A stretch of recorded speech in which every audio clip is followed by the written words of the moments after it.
Le Seigneur Jésus dit, « L'Esprit du Seigneur, l'Éternel, est sur moi, pour proclamer aux prisonniers la délivrance. » C'est l'Esprit en face de la loi du péché et de la mort. L'apôtre dit, « Et vous n'avez point reçu un esprit de servitude pour être encore dans la crainte, mais vous avez reçu un esprit d'adoption, par lequel nous crions, Abba, Père. » Romains 8, 15. Aux Galates, l'apôtre dit, « C'est pour la liberté que Christ nous a affranchis. Demeurez donc fermes, et ne vous laissez pas mettre de nouveau sous le joug de la servitude. » Galates 5, 1. L'apôtre dit en outre aux mêmes gens, « Nous étions sous l'esclavage de la loi, mais Christ est venu faire face à notre état d'esclavage de la loi. » 4, 3 à 5. Il y a ces paroles si familières qui se trouvent dans la lettre aux Hébreux. Ainsi, il délivre tous ceux qui, par crainte de la mort, étaient toute leur vie retenus dans la servitude. Hébreux 2, 15. Que signifie par crainte de la mort? Si vous considérez le contexte dans la lettre aux Hébreux, il est parfaitement clair qu'il s'agit de la crainte de la conséquence qui résulte de la violation de la loi. Cette lettre fait entièrement face à la loi et ces Juifs savaient très bien ce que c'était la sanction pour avoir violé la loi. Par la lecture d'incidents consignés dans l'Ancien Testament, nous savons ce que cela signifiait pour des gens qui violaient la loi. Dans certains cas, ils étaient pris et lapidés, c'était la mort. Et ainsi la loi était comme une épée suspendue au-dessus d'eux. Ils vivaient dans cette crainte et cette terreur de violer la loi et d'encourir ainsi la mort. À cause de cette loi, ils étaient toute leur vie retenus dans la servitude, par crainte de la mort.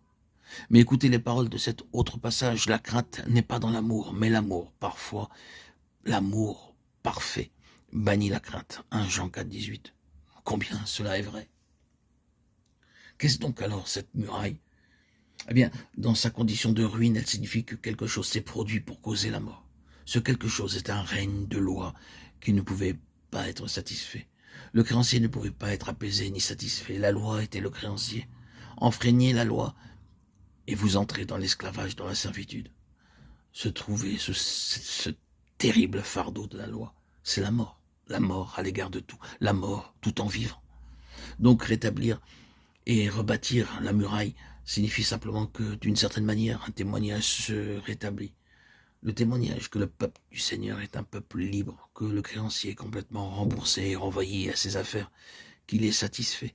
Cela signifie que la mort a été détruite, l'esclavage brisé. Ils ne sont pas seulement tirés d'affaires, ils ne sont pas simplement libres et laissés pauvres.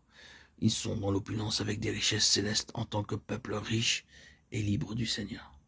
Ne convenez-vous pas qu'il y a aujourd'hui parmi le peuple de Dieu la nécessité de retrouver quelque chose de semblable? Que ce soit la loi de l'Ancien Testament ou celle du Nouveau, un très grand nombre de gens ne jouissent pas de la liberté de la vie dans l'esprit.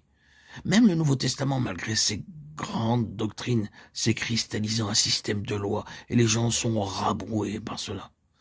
Le fondamentalisme est comme cela. Le fondamentalisme en tant que tel peut devenir simplement un autre système de loi, sans vie.